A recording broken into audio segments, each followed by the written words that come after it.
Hey everyone, this is Angela from Bake It With Love, and today we're making traditional Irish soda bread. Traditional Irish soda bread does not have raisins or anything extra. It is flour, buttermilk, baking soda, and salt. It can be brown bread, which is with wheat flour, but other than that, your really traditional breads are a basic. It's like the Wonder Bread of kind of a poverty era for the Irish. So no sweets in it, then it's a dessert bread. It's just this basic recipe. There's no yeast in it, so there's no rise time, and what we're going to do is we're going to combine everything and we'll get it kind of shaped on our baking sheet and we'll bake it. So first things first, we want to go ahead and sift our dry ingredients. And just using my small one here today, I'm going to just push it through. It's the fastest way to do that. We're starting with 4 cups of all-purpose flour.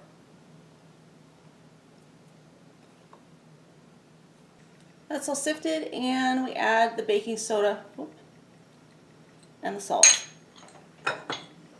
Okay, you mix that. Now for my buttermilk, I'm using the dried that you see here by Sacco. Because pretty much the only time I have actual buttermilk on hand, store-bought, is when I'm planning something big for a brunch over the weekend. Otherwise, you can use milk with lemon to make your buttermilk too, but I find that having this in the cupboard is a really easy option. I'm going to make a bit of a well in the center of all my flour and dry ingredients here. And give my buttermilk one quick stir before adding it in because it was dissolving. So I want to make sure it's fully dissolved and ready to go into my bread here. Okay, so my buttermilk's ready to add. I have my oven preheating to 425 degrees, and I have parchment paper already lined on my baking sheet. And I'm going to use a pastry mat to turn this out onto the work. So I'm putting my buttermilk in the center in the well. I'm just going to use a large spoon to mix my flour in. I just want to incorporate the flour in with the wet buttermilk until all of my flour is absorbed and I have a nice dough.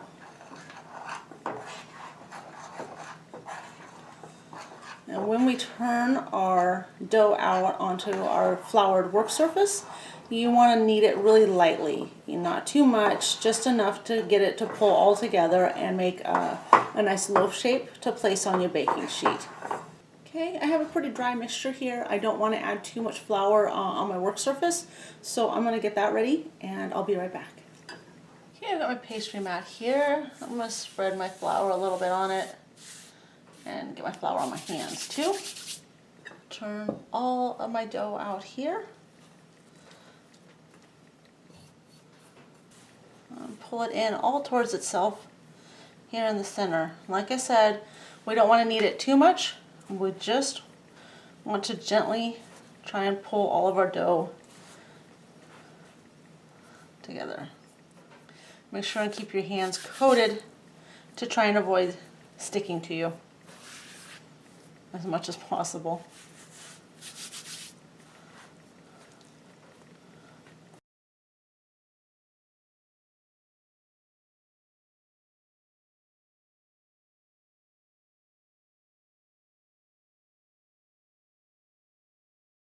As soon as I start to get a loaf shape or enough of it holding together so that I have a smooth-ish surface here, I want to start working it into my round loaf. This is going to go into a greased cake pan, and then we'll do another cake pan over it to simulate the, what is it, bastible that was used to cook. Okay, we've got our 8-inch round here that we have grease the inside of, and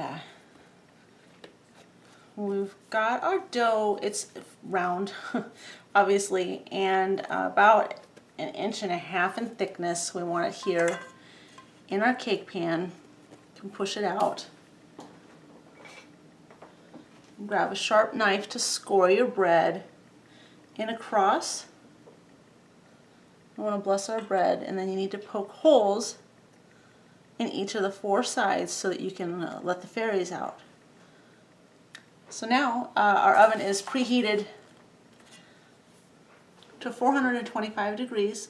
We're going to cover this to simulate, like I said, the bastible that was used in Irish baking for this bread.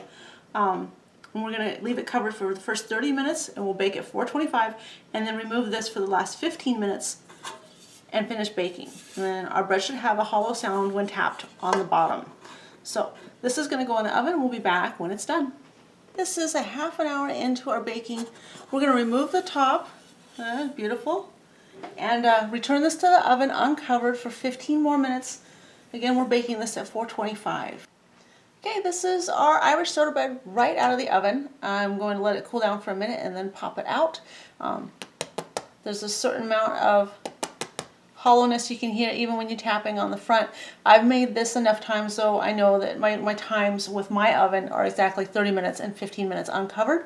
So I'm going to trust that I have a nice hollow sound. If you were baking this at home and you wanted to go ahead and, just flip this over upside down, tap the bottom, you would have a nice hollow sound and you would know that your bread is done. So like I said, I'm going to let this cool for a minute and then get some butter out to enjoy this. So our traditional Irish soda bread is all done, and I got to tell you how good the house smells right now. This is really a wonderful bread. It's super easy to make. It's ridiculously easy to make. You could do this in the cake pans like I did. You could do this on a baking sheet. You just form it into a rough loaf. And literally, if you can see the bottom here, yeah, there. It's not even like, it didn't, like when I was like doing the kneading, that's how you don't do too much because it's going to make your perfect loaf here. I just, whenever I make this, you can't ask for better results. The flavor and the texture of the bread is great. So I hope you get a chance to try this out. I hope you liked the video. If you did, please remember to give us a big thumbs up and don't forget to subscribe on your way out. And it is worth mentioning that our website has more recipes than we do have here on YouTube. And we'd love to have you visit us there too. So thanks for watching. Have a great day, and we'll see you again next time.